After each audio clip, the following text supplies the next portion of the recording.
নমস্কার বন্ধুরা, শ্রাবণী রান্নাঘরে আপনাদের সবাইকে স্বাগত জানিয়ে আমি প্রতিদিনের মতো আবারও আজকের একটা রান্নার ভিডিও নিয়ে আপনাদের সামনে চলে এসেছি।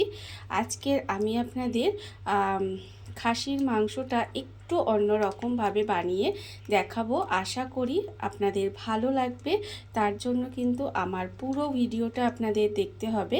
আর দেখা শুরু করার আগে একটা লাইক দেবেন, সুন্দর একটা কমেন্ট করবেন আর শেয়ার করতে ভুলবেন না।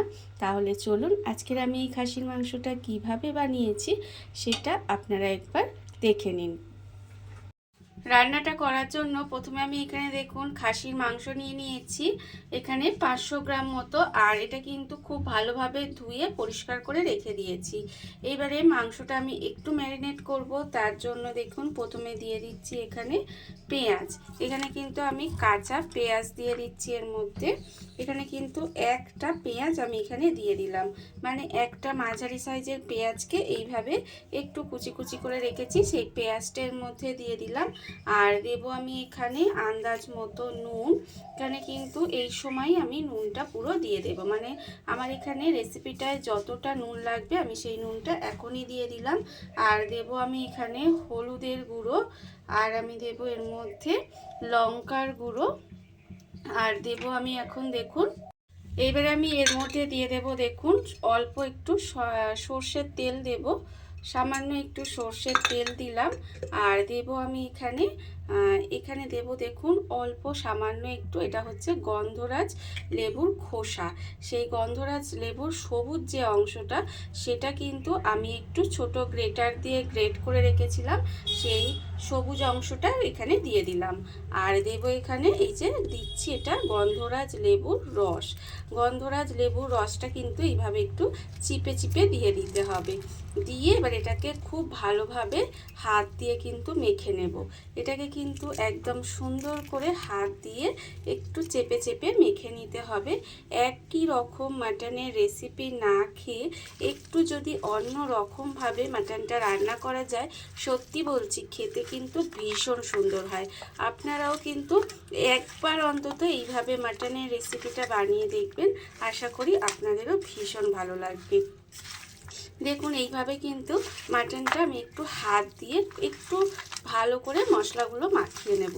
দেখুন এইভাবে একটু চেপে চেপে ভালো করে মাটনটা কিন্তু এইভাবে একটু মশলাটা মাখিয়ে আমি এখানে 1 ঘন্টার মতো রেখে দেব।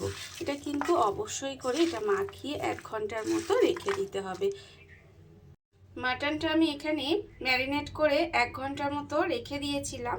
এবারে আমি রান্নাটা করব, তার জন্য দেখুন অন্যদিকে গ্যাসটা অন করে একটা কড়া বসিয়ে দিয়েছি। এইবার আমি কড়ার মধ্যে দেব সর্ষের তেল। এখানে কিন্তু রান্নাটা আমি সর্ষের তেলেই করব, তার জন্য কড়াই কিন্তু বেশ কিছুটা সর্ষের তেল দিয়ে দিলাম। দিয়ে এবার তেলটা কিন্তু প্রথমে গরম হতে দেব। তেল কিন্তু প্রথমে খুব ভালোভাবে একটু গরম করে নিতে হবে। আর আমি প্রতিদিনের মতো আপনাদের একটা কথাই বলবো যে প্লিজ আমার ভিডিওটা আপনারা টেনে টেনে দেখবেন না, পুরো ভিডিওটা দেখুন, আশা করি আপনাদের ভালো লাগবে। দেখুন বাড়িতে থাকা খুব সামান্য উপকরণে একই রকম মাটন রান্না না করে একটু যদি আমরা অন্য রকমভাবে করি, দেখবেন আমাদেরও ভীষণ ভালো লাগে। আর বাড়িতে যাদের জন্য আমরা রান্না করি তারা তো ভীষণ খুশি হয়। দেখুন তেলটা কিন্তু আমার এখানে কথা বলতে বলতে গরম হয়ে গেছে। এইবারে আমি তেলের মধ্যে দিয়ে দেব পেঁয়াজ কুচি। এখানে আমি 3টে পেঁয়াজ, একটা পেঁয়াজ আমি ম্যারিনেট করার সময় দিয়েছিলাম, আর এখানে আমি 3টে পেঁয়াজ এইভাবে একটু কুচি করে রেখেছি, সেই পেঁয়াজটা কিন্তু এর মধ্যে দিয়ে দিলাম। দিয়ে পেঁয়াজটাকে প্রথমে খুব ভালোভাবে ভেজে নেব। পেঁয়াজটা কিন্তু প্রথমে খুব ভালোভাবে লাল লাল করে ভেজে নিতে হবে।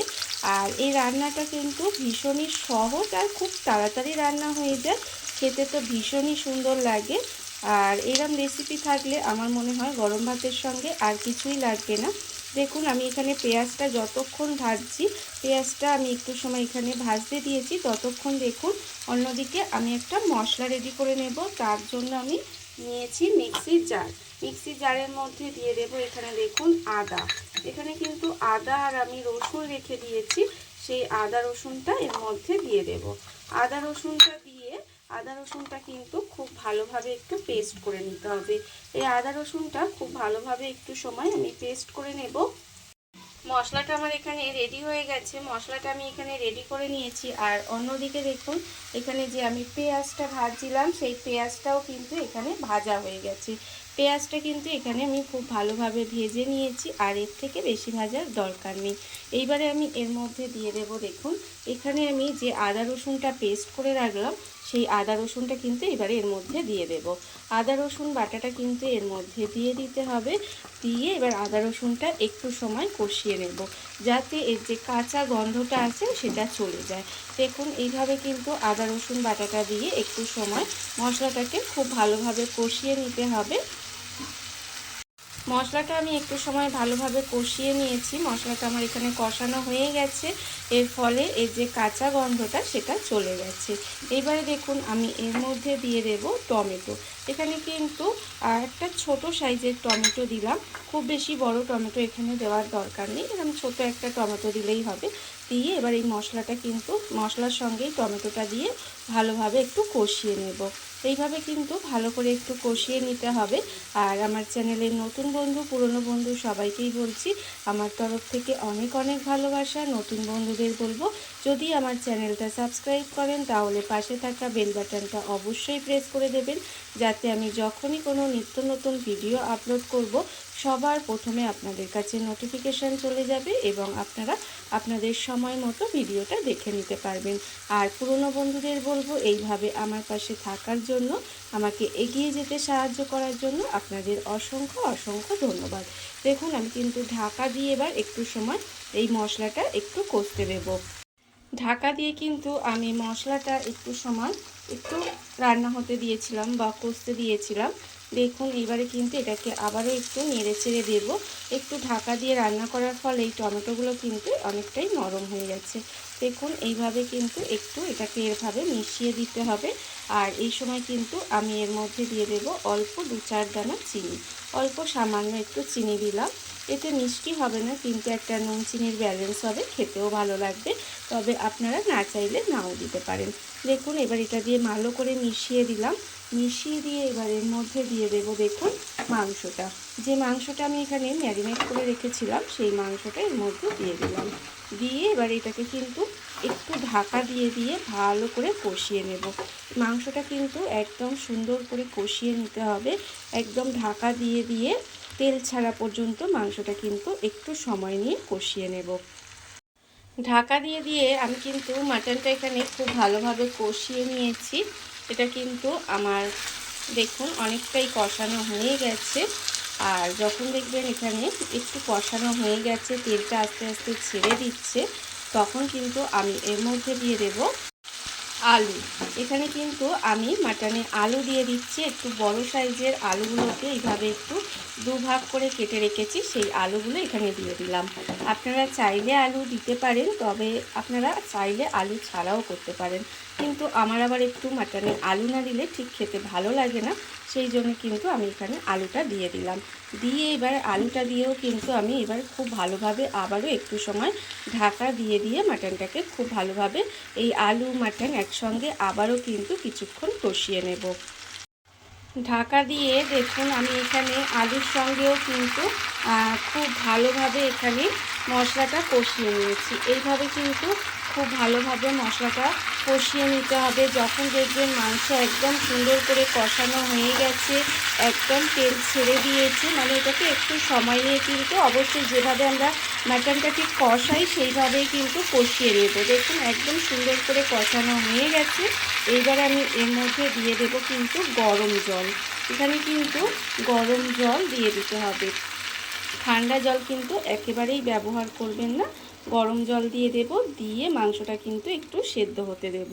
আমি কিন্তু এখানে কড়াতেই সেদ্ধ করে নিচ্ছি। আপনারা যদি মনে করেন এটা কিন্তু কুকারে দিয়েও সেদ্ধ করতে পারেন, তবে আমি এইভাবে মাংসের মধ্যে জলটা গরম জল দিয়ে দিলাম। দিয়ে এবার গ্যাসটাকে প্রথমে লো টু মিডিয়ামে দেব, তারপরে একেবারে লোতে দিয়ে এইভাবে কিছুক্ষণ রান্না হতে দেব, যাতে মাংসটা সুন্দরভাবে সেদ্ধ হয়ে যায়। দেখুন এইভাবে কিন্তু একটু সময় রান্নাটা করে নিতে হবে। ঢাকা দিয়ে আমি বেশ কিছুক্ষণ এইভাবে একটু রান্না হতে দিয়েছিলাম। এর ফলে আপনাদের দেখাচ্ছি, দেখুন এখানে কিন্তু আলুও সেদ্ধ হয়ে গেছে, দেখতেই পাচ্ছেন। আর মাটনও কিন্তু একদম সুন্দর করে সুসিদ্ধ হয়ে গেছে। দেখুন একদম সুন্দর সেদ্ধ হয়ে গেছে। এইবারে যখন দেখবেন রান্নাটা প্রায় হয়ে এসেছে, তখন কিন্তু আমি এর মধ্যে দিয়ে দেব, এখানে কিন্তু নামানোর আগে আমি এতে কোনো রকম গরম মশলা বা কিছুই ব্যবহার করিনি, সেটা তো আপনারা দেখতেই পেয়েছেন। এই যে নামানোর আগের মধ্যে কিন্তু দিয়ে দিলাম সেই যে গন্ধরাজ লেবুর যে সবুজ অংশটা গ্রেট করে রেখেছিলাম, তারই কিছুটা এর মধ্যে নামানোর আগে দিয়ে দেব। আর দেব এখানে এই গন্ধরাজ লেবুর রস। গ্যাসটাকে অফ করে দেবেন, অফ করে দিয়ে লেবুর রসটা দেবেন।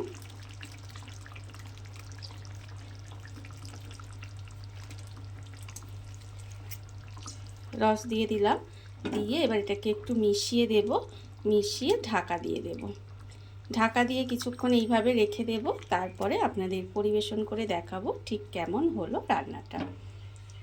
দেখুন বন্ধুরা, বাড়িতে থাকা কত অল্প উপকরণে, কত অল্প সময়, কত সুন্দর একটা খাসির মাংস একটু অন্যরকমভাবে তৈরি হয়ে গেছে, আপনারা দেখতেই পেলেন।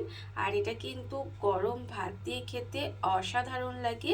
এইভাবে আপনারাও একদিন হলেও বাড়িতে বানিয়ে দেখতে পারেন। আর এই ভিডিওটা যদি আপনাদের ভালো লেগে থাকে, আপনারা আমার চ্যানেলটা সাবস্ক্রাইব করে এইভাবে আমার পাশে থেকে যেতে পারেন। তাহলে চলুন আজকের ভিডিওটা এই পর্যন্তই। নমস্কার।